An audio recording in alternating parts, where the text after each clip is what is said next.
11th meeting of the Rotary Club of Sebastopol Sunrise. Thank you, Michael Fells, for your fabulous greeting this morning. Good morning, Scott. And Diana, can you lead us in the pledge, please? Yes, good morning. Your hand over your heart. We pledge allegiance to the flag of the United States of America and to the republic for which it stands, one nation under God, indivisible, with liberty and justice for all. Justice for all. Thank you, Diana. And we have a thought, and it's supposed to be by Henry, but Henry's not with us this morning because his wife's having surgery. So here's a thought from Dr. Jane Goodall. Every single day you live, you make an impact on the planet, and you can choose what sort of impact you make. So Joe. Didn't wear my tux this morning, Barbara. That's quite a picture. I know it is. That's you fair... when you're performing with the San Francisco Chorus. There it is. Yep. Only I'm traveling with hair. Yeah. Well, you know, I don't have the skills to erase the hair on these pictures. Home on the range. You ready? Okay. Oh, give me a home where the buffalo roam and the deer and the antelope play. Where the sound is heard and the switching word, and the skies are not cloudy all day. Home on the range, where the deer and the antelope play, where the sun is heard.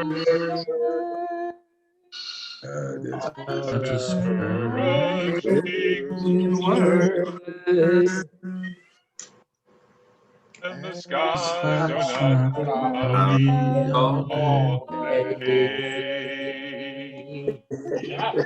Woo! So we have one Cyber Rotarian with us. Good morning, Bruce. Hi. Good to see you. And we have a couple of cyber guests because we have from the Laguna High School, we have Allie Green, the principal, and we have Kimberly Nyberg. But I don't see our student yet. So hopefully they'll be. I just texted her, Barbara. Okay. So wave to your friends. This is our morning exercise, okay? And I get to mute everybody. Da, da, da, da, da. But you can unmute yourself, don't worry. I was trying to And here we are, we're ready for the student event, but she's not here. So if somebody can keep an eye on and let me know when she does arrive, then we'll come back.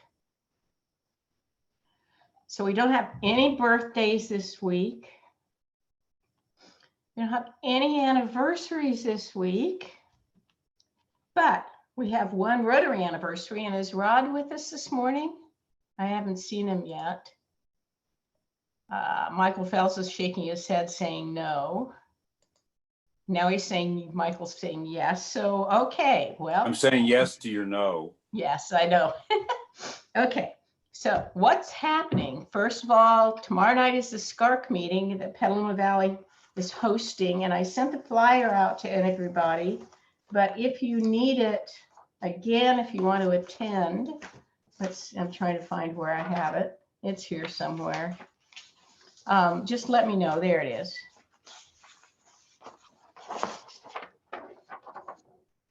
Because it has Zoom information. It's going to be an informational discussion about the effects of COVID-19 in Sonoma County with Michelle Patino, RN, DMNA, the Director of Nursing and Administration, and Troy Matson, NorCal Small Business Development Center.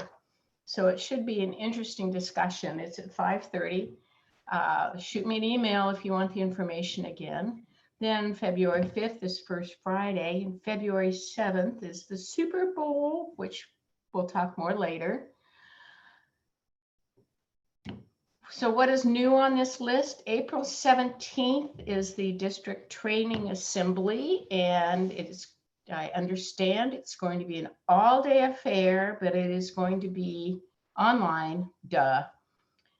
So that's, oh, the other thing that's happening on the 30th, which is Saturday, is the Russian River Rotary's crab feed and auction, but the crab feed part's closed and it was going to be basically a delivery, but the auction is open. So if anybody's interested, you can go to their website, Google them, and go to the Russian River Rotary website.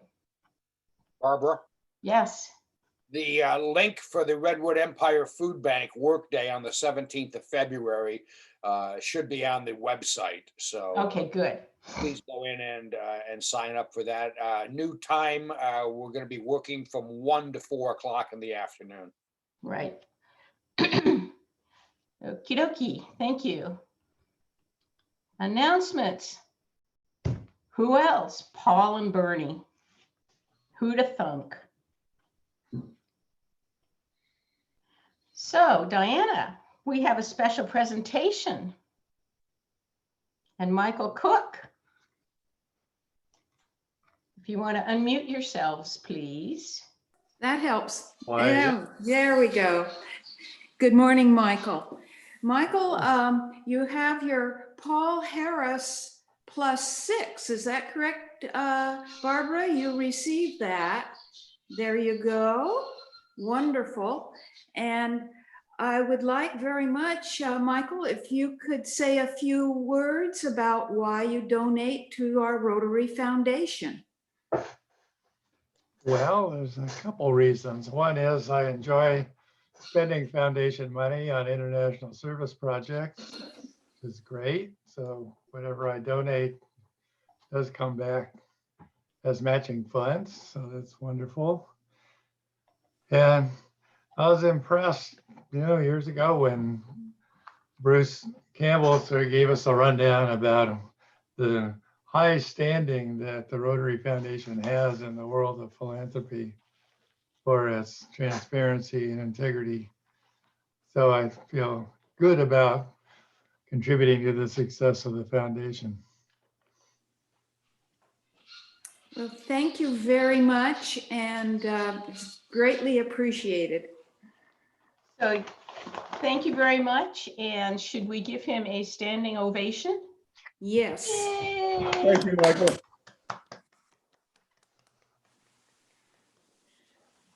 Yeah, I'll go along with Michael. I love spending Rotary Foundation money. So Charlie Judson. Yeah, okay, unmuted here. When in the 1950s, my dad had a series of small weekly newspapers in Marin County, and they worked kind of like Sonoma West does, where he had a different front page for every community, and it didn't do very well, but that's more a comment on his business acumen than his newspaper skills, because he was a hell of a newspaper guy. So anyway, all these years later, small town newspapers are kind of an endangered species, and it's worth considering, I think, that without that, we don't have any access to school sports, city council news, local political races, tax measures, bond measures, those sorts of things. And so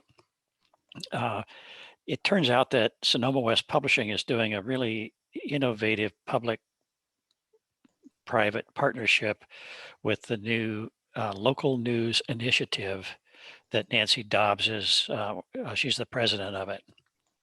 And it's kind of an unusual thing they're doing, and I'm learning more about it. It's so what we did after some discussion in our speaker committee is we scheduled a special meeting for February 4th at 6 p.m. That's a Thursday and put out invites to the Cloverdale, Healdsburg, and Windsor, Russian River, and Sebastopol clubs to participate in a roundtable discussion with Raleigh Atkinson and Nancy Dobbs. And so there'll be some more coming out on that, but it's sponsored by our club. And we'll learn more about what's happening nationwide. There is some national interest in this because it's so innovative. And there's a program at Northwestern University, also called the Local News Initiative, that has, and their mission is strictly to find a way to preserve local news. And I'm sure we'll learn some more about that too. So we'll get some more information out. It's February 4th, 6 p.m. Super, thank you. Yeah, well, I'll send out the, I'm going to talk about it at SCARC tomorrow night, and then I'll be sending out more information to everybody in the club. Should be really interesting. So we heard from Kimberly, just sent me a message saying that Student of the Month isn't going to be able to be with us this morning. So we'll try again next week. Does that sound fine for you too? Okay. Well, thank you both for coming anyway. Thank you. Bye, guys. Always a pleasure. Thank you. Bye, everybody. Bye. So go back to this. Jerry. Good. Good morning, everybody. Well, that is a photo of the administrators at the school, Luya School in Tanzania, that our grant supported. And check out that sign on the water tank, donated by the Rotary Club of Bukoba, Tanzania, and Sebastopol Sunrise. Isn't that cool? So Gerda, the head of the school, is the woman in the white dress there. And the other day she sent me a WhatsApp text, and I wanted to share that with you because it deals with the impact that we made on the students at the school. They twice a year have standardized tests through the government in Tanzania. And she wrote that we thank God for good results of Form 4. That's, like the levels of at their school. We're happy that our interacts passed with high grades. Many of them, including the president and secretary of the Interact, got Division 1. That means they scored very well. We have good results we ever got. It is because we get enough time for studies after getting water. Thank you for helping us attain our goals. So there's proof positive that our grant, what you did by supporting our fundraisers, selling tickets and donating to the Rotary Foundation and to our club foundation, had measurable impact because the kids don't have to get up early and carry as much water. And so thank you all. It's been a great grant project. It's over now. It's completed officially by the Rotary Foundation. And once again, we can just soak up the good feelings for it all. Thank you. Jerry, how much time did it take them each way to go get the water in the morning and the? Well, it depended on the season. They had different sources, but the closest one, probably took them a half an hour or so, but they had to walk uphill with these 5-gallon buckets, on their head, hoping not to spill any of it.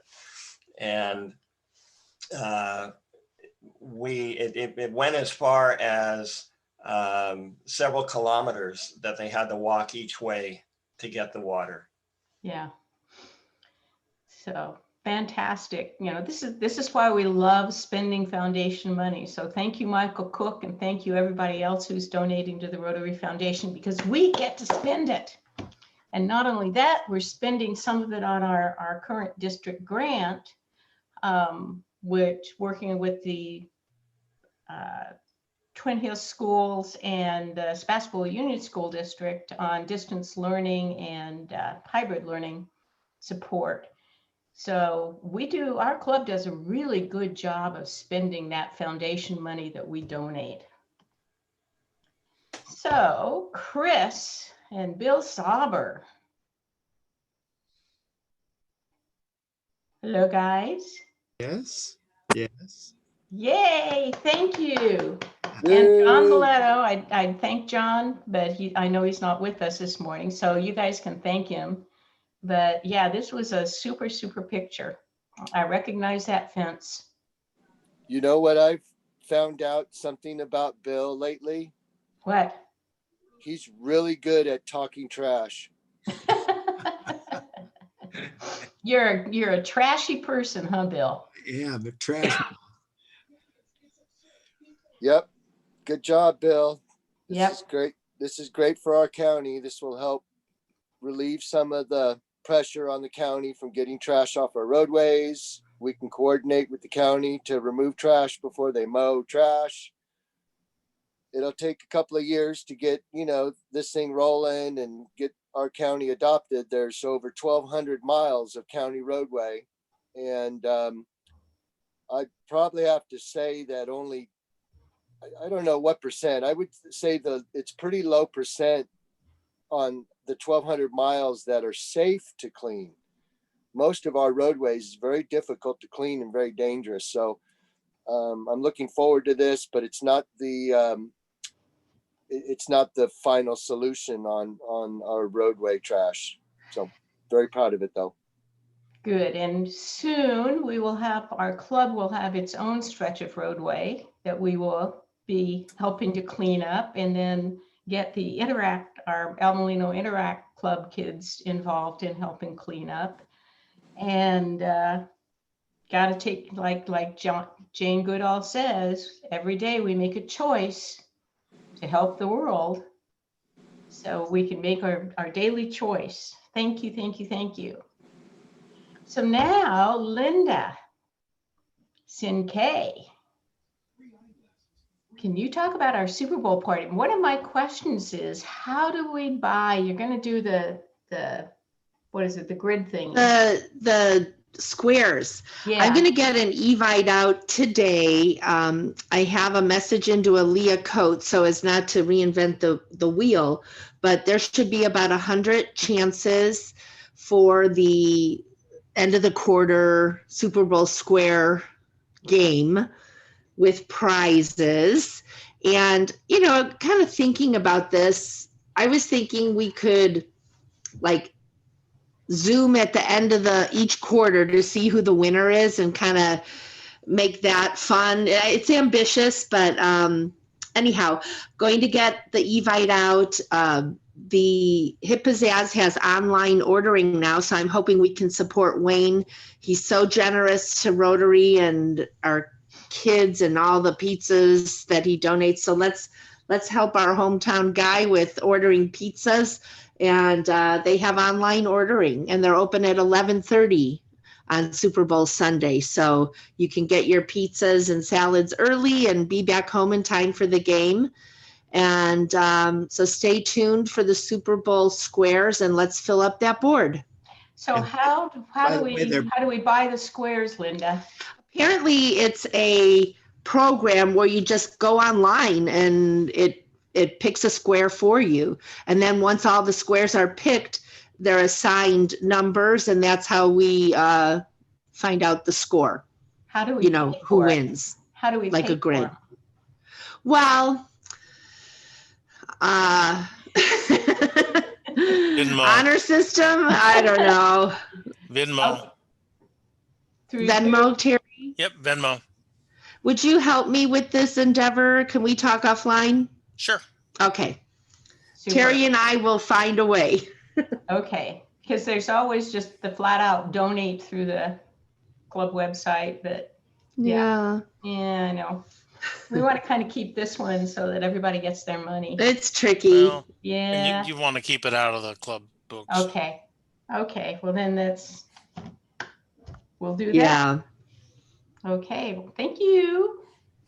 So we You're can welcome. review.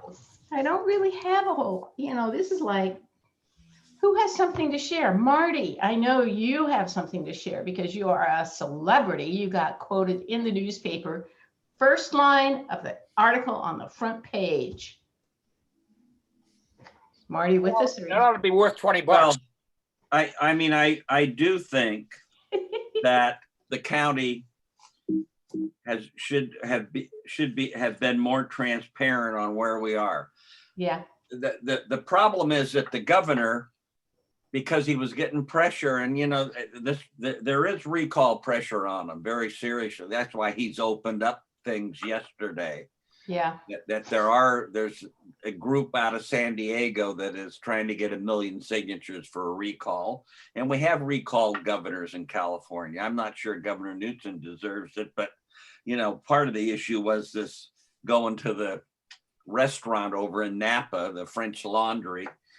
And but anyway, the issue is he should not have said, I'm lowering it to everyone 65 and over. For example, in Sonoma County, there's like 100 and forget how many thousand people that are over 65. There was never enough vaccine to do that. And I think he did it to placate people that were complaining, like myself, of how come, you know, I'm 71 and had 5 heart bypasses. Why can't I get the medicine? But anyway, I know I because of some of my contacts in the education world, an interesting thing related to this is that West County Community Health is going to use Anley High School today and for the mass inoculations. And so nicely they said, look at West County said, why don't we inoculate all your teachers so that in 3 weeks you could have school because all the teachers will be inoculated. So the school district said, fine. And then when the county schools heard this, they stopped it. You're not following our plan. So anyway, I thought that was interesting.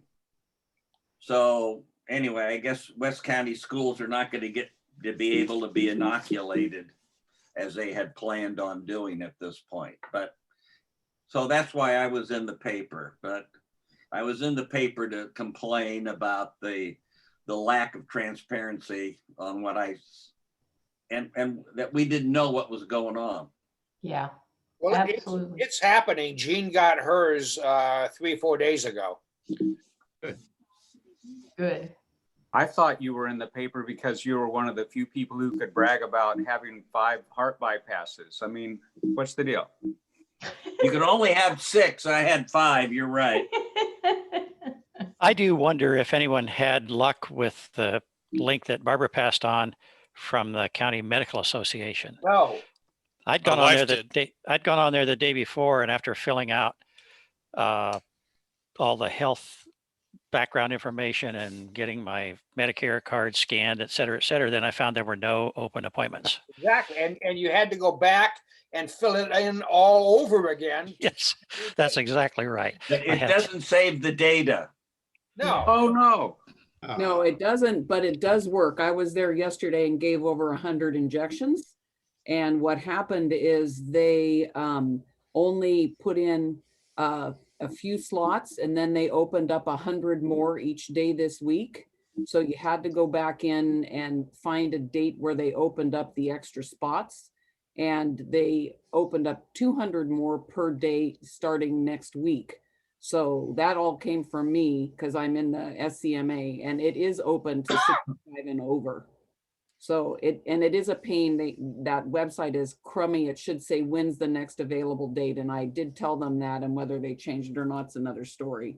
Well, it's a programming. I got to the point where they asked for all this stuff to be uploaded. I was on my iPad and I went, well, screw this. Yeah, I did it on the desktop. Yeah. Well, I can tell you this, Lori, whatever program West County Health is using, when I got the link, since I was going to be a volunteer, it worked very, very well. And it sent me a confirmation back immediately with a time and a form to fill out that asks those questions. So whatever they're using seemed very good. And then it even followed up with an announcement that morning. Remember, you have an appointment at 1:30 at Guerneville Elementary School. So I went into the Sutter site almost 2 weeks ago, asked whatever, could I get one? They came back with approximately 200 appointments that were open. I picked the one I wanted. It took 30 seconds. That's not to say they might not cancel it, but I haven't heard of any being canceled, and it'll happen next week. Oh, that's encouraging. Well, yeah, that's good. Yeah. Linda, they put us on a waiting list. Does that mean they're going to notify us when there are openings again? Maybe Barbara or Lori. Lori, sorry. Yes and no. What they told me yesterday is they were calling people on the wait list, but my suggestion, and I'll send the link out again when I hear that they opened up those slots, because when that link went out from Michael last week, they had the meeting with the county to open up the slots like at 3:30 on Monday, because Monday went so well. They put them in like at 3:30, like right after the approval, and they were filled within a very short period of time. All the extra 100 slots per day this week, and I don't know about the 200 next week. I believe They're filled. They're filled. So Yeah.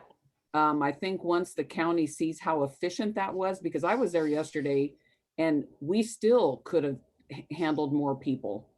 So, that it's a learning for them. The key, it seems to me, is reducing the age to 65 everywhere. Yeah. Right now, Sutter, you still got to be over 75. And Kaiser has to be 75. And Well, VA SCMA says 65. So if we can, if I get more information, I'll send it out. I'll have Michael send it out right away. Super, thank you. Are the vaccinations done from your car? No, it was at the Grace Pavilion, and they for had people that can't stand for long or have disabilities for walking and standing around. How do they deal with that? Yesterday's pace was very slow. Steve went, and he uses a walker, and the worst part is it's a long walk from one end of the pavilion to the other. So my suggestion would be wheelchair her. And so you wheel in, you check in, you go to an injection station, then you go to the 15-minute wait while you make your follow-up appointment, and then you go. So people were in there like 20 minutes, 25 minutes most. And there was not a big long line to get an injection. We were waiting for people to inject. Wow. Okay, thank you all. So do we have any happy bucks? Barbara, I am happy to announce that 3 Sunrisers convened on the Northwood Golf Course on Monday morning. And after playing a sterling round, we got to the 17th hole, and actually all 3 of us, including a Sebastopol Noon Club member, hit their ball onto the green with the first stroke, and 3 of us actually sunk the putts for birdie. So wow. 3 Sunrisers got birdie on the same hole. Wow. That has to be $30 worth money. Okay. That sounds like a group lie to me. Well, you can take it up with Michael McLaughlin and Jim Glom. Oh, those 2. Okay, well, how much do you think that's going to be worth to our community foundation? Well, I was suggesting $30. Okay, so that's $30 each. So you and, each. and Well, Michael McLaughlin and Jim Glom, thank you. And I'm paid up. I think Marty will pay mine. Okay, Marty. Yeah, don't hold your breath. Okay. Let me just see what this is. Each. Yep, that's each. So now we have our program. We have Renee, and I see she's with us this morning. So good morning. So Charlie, are you going to do the introductions? I will, yeah. And Okay. don't forget to mute yourselves, everybody, except for Renee. Renee is Renee Schomp. She is an attorney that lives in West County in a above garage accessory dwelling unit, an ADU in county parlance. And about a year ago, a state some state legislation allowed the approval of these ADUs despite county restrictions. And this, we'll learn more about it, but I believe it was statewide. And so it opened up all kinds of opportunities to increase the housing supply. But it's not for the faint of heart to go through the approval process. And so Renee's nonprofit, NapaSonomaADU.org, is designed to help property owners invest in additional housing on their property. And Renee, I'll have to ask you, I believe it's a 5-year allowance for this to happen. We're now a year into it, and it's kind of an opportunity to increase the housing supply in West County and actually statewide. So Renee, take it away. Wonderful. Thank you so much, Charlie. Hi, everyone. I'm going to go ahead and share my screen if that's okay. Yep. I have a PowerPoint presentation to share with all of you. So let's make it so that this is in present mode. Can you all see that? Yep. Okay, wonderful. So hi, good morning. Thank you so much for having me today. And thank you, Charlie, for that introduction. And I'll walk all of you through more and elaborate more on everything that Charlie has shared. So again, my name is Renee, and I do live in an ADU. It's an above garage, 720 square foot ADU on my mother's property with my husband out in West Sonoma County, just 8 minutes or so west of Sebastopol. My husband and I both are Sebastopol natives, and we lived in San Francisco and Oakland for a little bit, and now we're back. And I've had the pleasure of launching our new organization that just came on board officially with my hire last April. And it's really a pleasure to get to work with this community again and work on the very big issue of housing needs in Sonoma County and in Sebastopol. So I'm going to go over a little bit of detail about our organization, talk to you a little bit about accessory dwelling units, tell you about what's on the horizon for us, and then answer any questions that you all may have. So a little bit about our organization. We're a nonprofit. We're actually a fiscally sponsored project of Napa Valley Community Foundation with support from Community Foundation Sonoma County, as well as from the cities of Calistoga and Napa and the county of Napa.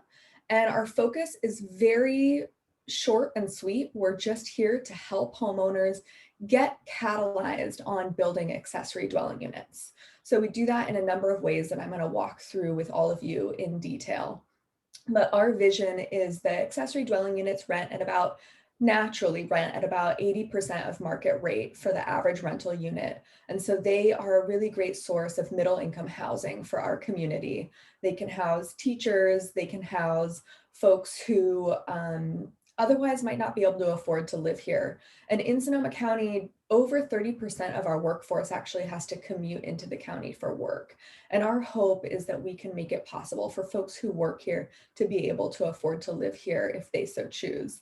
And not only will that be beneficial to our community in so many ways, it also will reduce things like greenhouse gases from traffic and commuters and things like that. So there's a lot of benefits to ADUs. For individual homeowners, a lot of folks talk about flexibility. So you can see in this photo here, actually a woman named Adele from Healdsburg. And we also have featured on our website several other of your neighbors, including a woman named Marion, who recently built a junior ADU, which I'll talk about in a second, in Sebastopol. Adele built her ADU in Healdsburg because she couldn't afford to cover her mortgage and age in place in Healdsburg.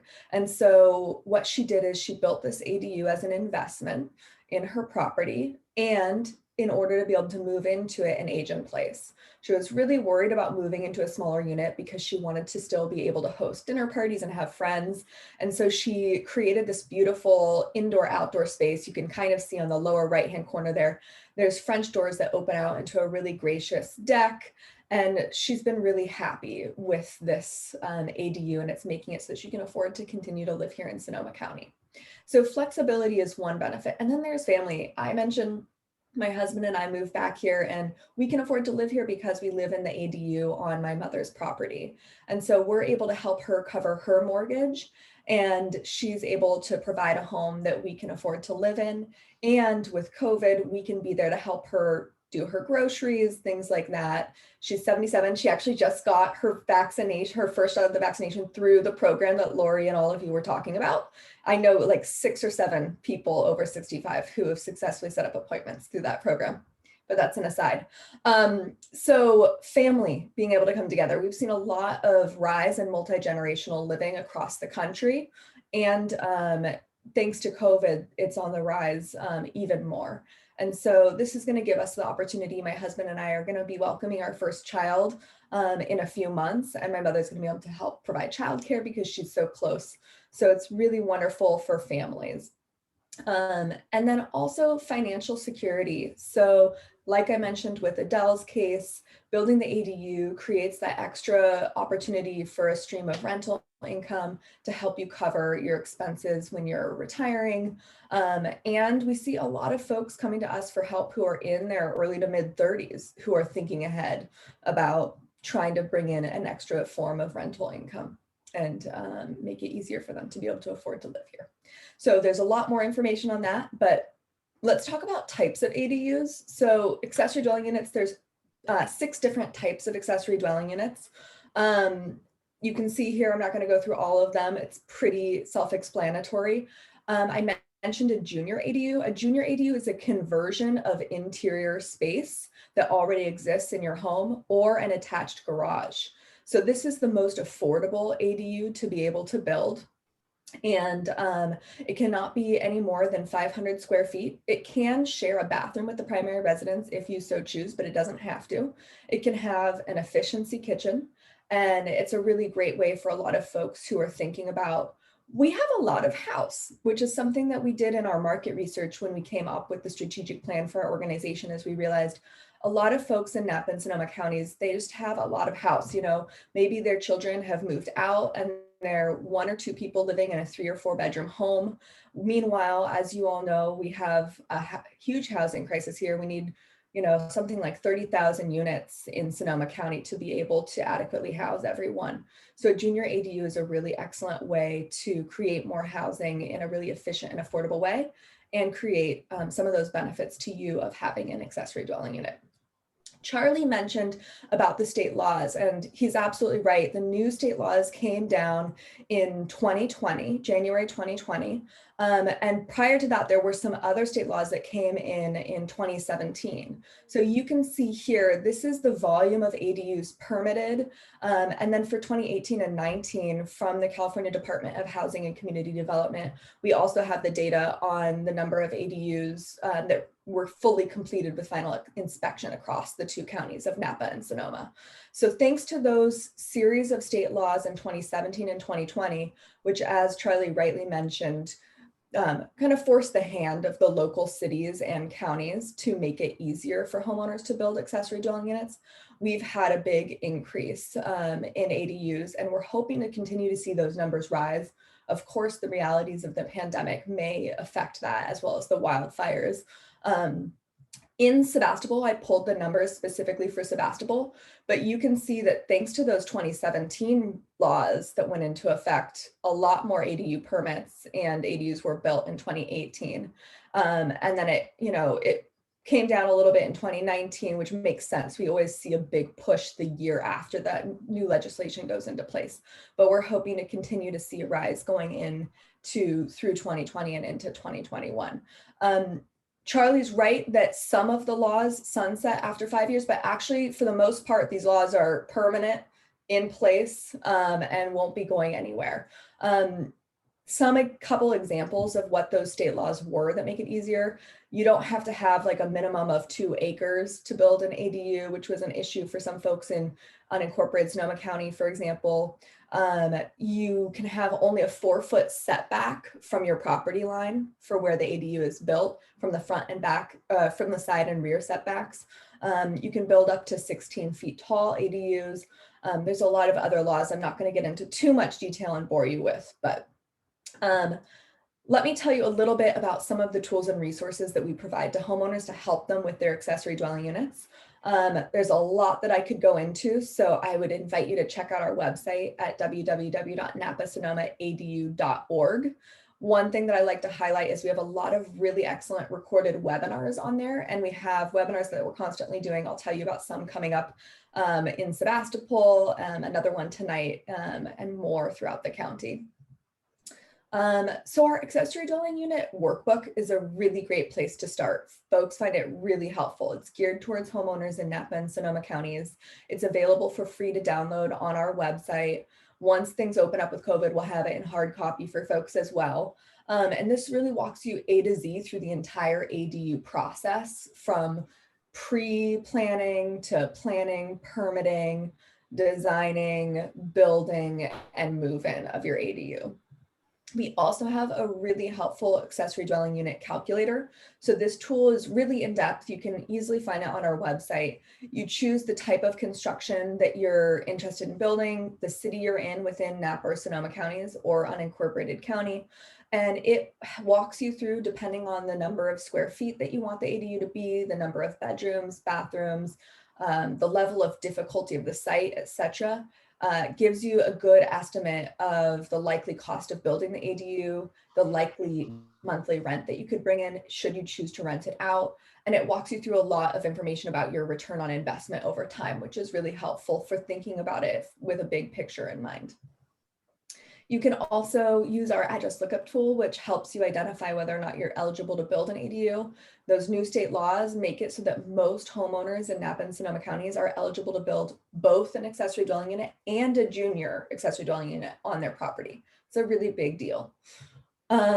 So we provide homeowners with help any day of the week. Just reach out, well, Monday through Friday, just reach out and we will help answer questions about how the process works in your city or in unincorporated county. Any questions that you have about ADUs, we're there to help you walk through it. And we also provide a in-depth ADU feasibility consultation to homeowners. So folks have found this really helpful to get kickstarted on their project. It's kind of like step 0 on the ADU journey. So you fill out a quick questionnaire on our website. Then we do in-depth pre-screening of your parcel to identify, any challenges that might come up for your parcel's site-specific characteristics that we can identify from publicly available information. Then if that goes well, which it usually does, we schedule an hour-long site visit with you to walk through more detail on your parcel, what your ADU goals are, all kinds of cost drivers for your ADU, recommendations from our team on the type of ADU based on what your goals are in your property. And then coming out of that site visit, we issue a 25-page or so customized ADU feasibility report that walks you through everything we talked about in the meeting, as well as what your next step should be, what type of professional team you should hire. So our organization doesn't do the design, permitting, and building piece. We really focus on being a neutral third party. As I kind of brought up on the slide earlier, we have a small vendor registry that we're always working to build. If you know any builders, especially who might be interested, all we do is share contact information for architects, designers, builders. We're working on getting engineers up there. We have finance professionals, and then that relationship is just straight between the homeowner and the vendor. And again, our focus is just on being a neutral third-party resource for homeowners who can help educate them about what their professional team is there to help them with and how the journey works. So I mentioned webinars.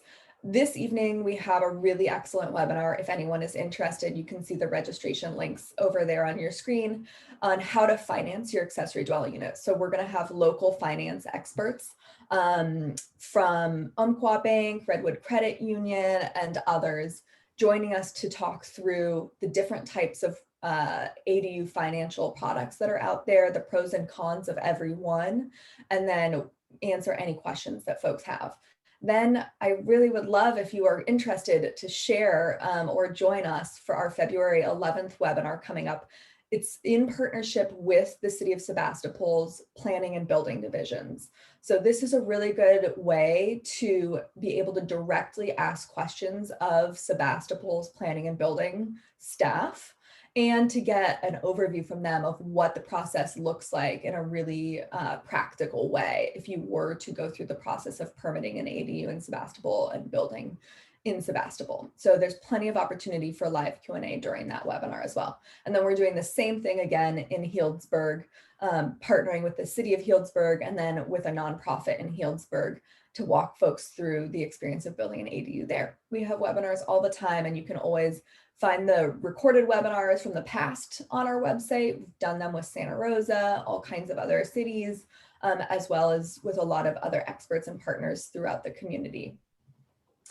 So on the back end, and I don't usually talk about this in our homeowner facing materials, but I wanted to share with all of you, we also do a lot of work with local government, trying to improve the process for city and county staff and also for homeowners.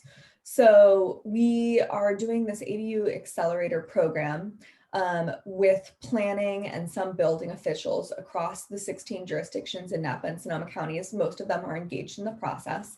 And part of that entails giving them recommendations and best practices, educating them about the new state laws and what it means for their jurisdiction, talking about how their city staff can put on a friendlier face or make it easier and smoother for homeowners to get through the planning and permitting as well as building inspections process.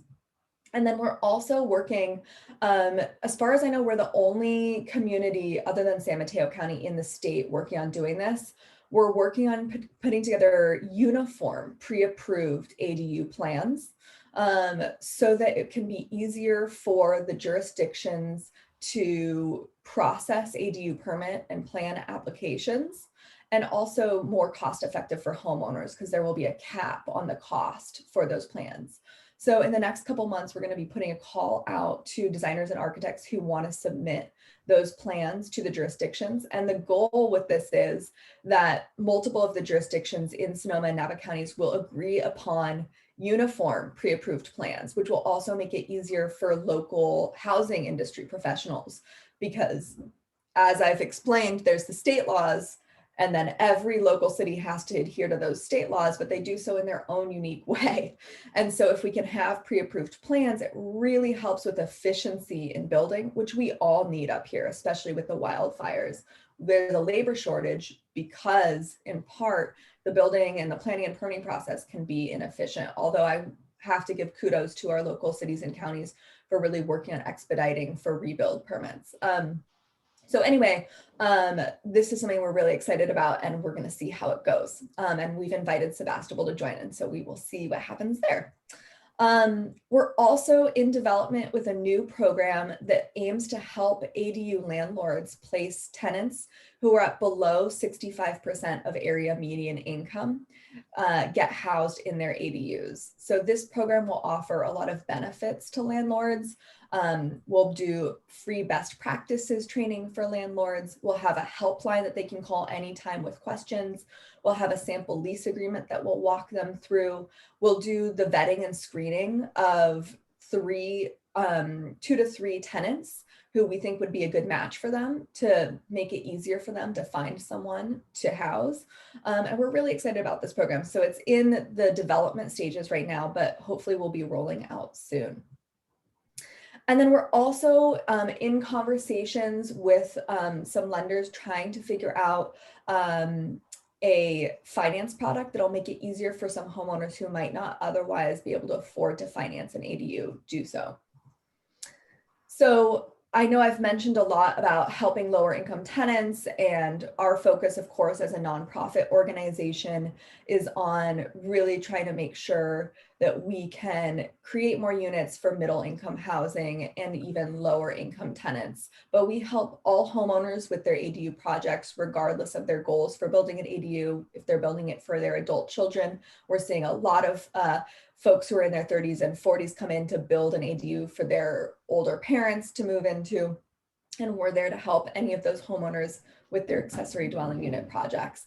We also provide our services in both English and Spanish. Our webinars are all interpreted in Spanish. So we really want to make sure that we're helping all homeowners in the county who may be interested in ADUs.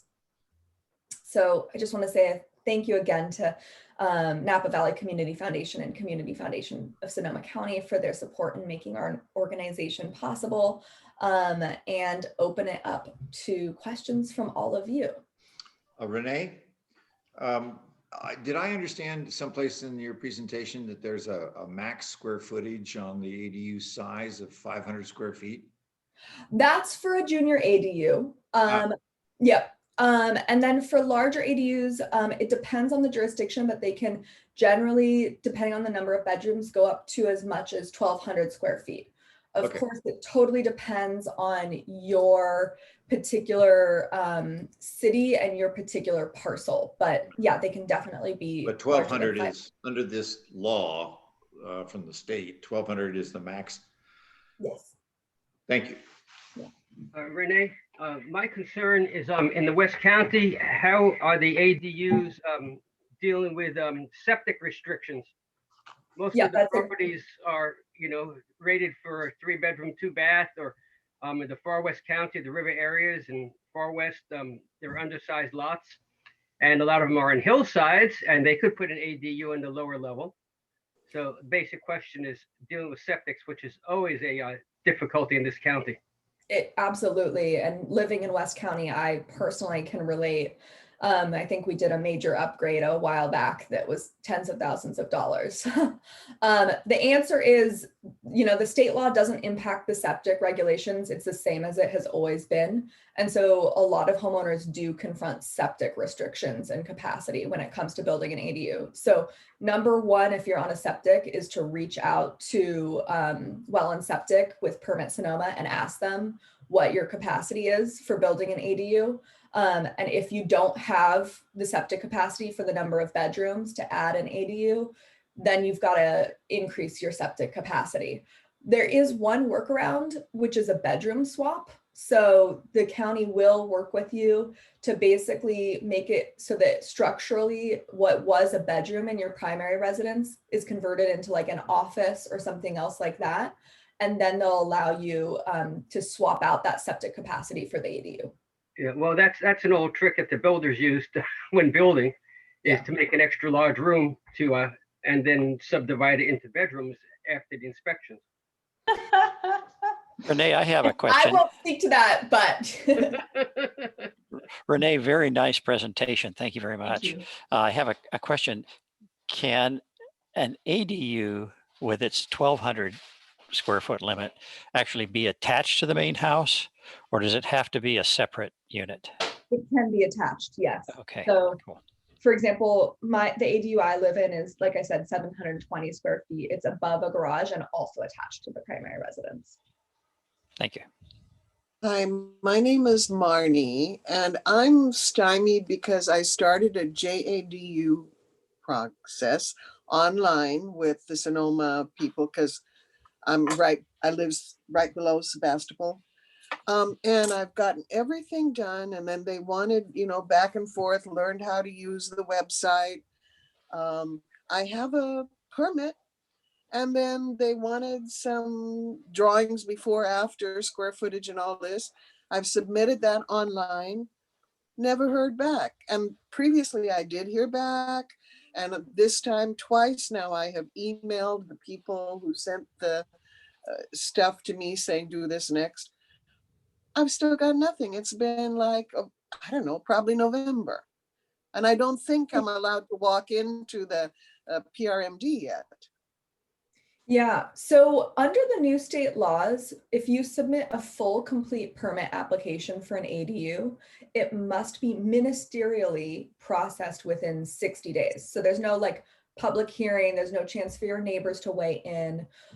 So what I'm hearing though is that maybe you submitted an application and then there was some back and forth. And so if there's a request for follow-up information that's valid from the county, that 60-day clock stops ticking. It doesn't count anymore. Basically they have to respond within 60 days. So what I would say, Marnie, is if you want to email me, let me share my information here. I can email I have liaisons at all of the city planning departments. So I can, if you give me your permission in that email, reach out to them with your name and address or parcel number and just make a specific inquiry on your behalf.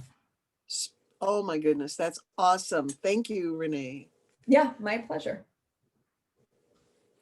Renee, I've got a question. We were talking about septics earlier, but there is another restriction, and that has to do with well or well capacity. Did that alter in any way? It did not. It did not. Okay. Hi, Renee. Michael McLaughlin, Dirt Cheap Travel. I used to send you back and forth when you were a kid to oh my gosh, Tennessee, as I recall. Anyway, Kentucky and then New York. Yes. yeah, exactly. Fantastic presentation. Good to see you again. Likewise. Small world. Yes. Oh my gosh, I love that. You were so helpful and kind to me. Thank you. Okay, any more questions? Well, Renee, thank you. I have a question because when we built our house, we had a cottage on the property and that has an existing septic. And we had to formally decommission it as a residence because 20 years ago, our lot wasn't big enough, but now it qualifies. And I'm wondering, is it relatively simple to recommission? It's 840 square feet. But my question is it relatively simple to have that come under the county rules for an ADU? I would assume so. You know, I haven't heard the term recommission or decommission. So I don't know. I don't want to say something wrong about the process I'm unfamiliar with, but basically based on what you've shared, it sounds like you just need to submit a permit application to have it formally recognized as an accessory dwelling unit. Yeah, our problem with it is, again, a septic, because it has an existing septic system, and the plans were all destroyed in a warehouse fire in 1972. So the county has no records on the septic. Okay, so probably what I imagine the county would ask you to do is have a septic consultant come out and do an evaluation so that they can get a formal report on your septic capacity. And then, you know, assuming that you had the capacity, then you could permit the ADU. Okay. So if you if you don't have the well and septic division's contact information, you can Google it, or if you want, just email me at the email I chatted to everyone, and I'm happy to send it to you. Yep. No, I'm very familiar with Steve Brown at Adobe Associates. Okay. So thank you. Excellent presentation. Thank you for coming. Thank you so much. Please share with people, with your colleagues and friends, about the fact that our organization exists, about the February 11th webinar. And if you're interested in financing ADU, join us this evening for our webinar. Otherwise, thank you all so much and have a wonderful rest of your day. Super. Thank you very much. Okay, so here we are back again. Terry Kelly, you have a way clean joke for us. Camel joke. I do, no, but we're gonna go a little old fashioned and do some elephant jokes. Oh. So you can respond, but you can't respond forever, Marty. You only get a few words. How many elephants can you fit in a Mini Cooper? Anyone remember? 4, 2 in the front, 2 in the back. How do you know if there's been an elephant in the refrigerator? There's footprints in the butter. How do you know if there's 2 elephants in the fridge? You can hear them giggling. I think I just heard someone giggling. How do you know if there's 3 elephants in the fridge? The door doesn't quite shut correctly. And how do you know if there's 4 elephants in the fridge? There's a Mini Cooper parked out front. And back to you. Those haven't gotten any better in 30 years. I know. Yeah, but they're hilarious. Thank you, Terry. Polished delivery. Michael Fells, who's the lucky recipient? Number 25. Number 25 is Judy Rice. Judy. Hey. Yay. I have your name on the ticket. I will scratch it and let you know. Linda Sinkay, actually last week, won $4. Whoa. Woohoo. That's Woo! Linda Sinkay. So Linda, what do you want me to Rich do? get You want me richer. to mail you the No ticket? wonder she had scallops last night. Yeah, really. Okay. Rich get richer. Yep. Yeah. So that's it. And Michael Cook, though, you have a quick little announcement about. Yes, the fundraising crew's got to meet 15 minutes after this meeting. I put the link in the chat area. If anybody wants to talk about how the club might raise money, we'd love to have your ideas. Thank you. Joe. Oh, wait, Joe. Well, Joe. here we get what? Joe. Wait. What? I'm supposed to ask you. Are you retired yet? Not quite. Not quite. It's like being a little pregnant. Not quite. Yeah, you keep pushing it back. Well, it's not. It's not entirely my fault, but I'm kind of hanging on. I can't go anywhere anyway. There was the person that had I was training, had to leave because of change in her childcare situation, and so then we were back to square one about a week before Christmas, and so I said, "Oh, I'll hang on," and I'm working 95% from home, if not more. So it's working out okay. And again, we can't go anywhere anyway. So I think I'm going to be on for at least till the middle of February, maybe till the end of February. And I'm not going to cry wolf, but that could be the end. Well, the good thing is that it keeps you out of Patty's hair. Yeah, more or less. I mean, you're still there, but you're not there in her face. Yeah, it's been okay. Yeah, I can't complain too much, but I would like to kind of have a definitive end somewhere soon. Yeah. And that also would help if the pandemic gets and things get back to normal too, because that'll help push things along, if you know what I mean. Yep. Okay. All that said, we should adjourn with a little happy trails. So here we go. Happy trails to you until we meet again. Happy trails to you. Keep smiling until then. Happy trails to you till we meet again. Bye all. See you next Long, Buckaroo. week, not earlier. Have a good week. It's sunny today.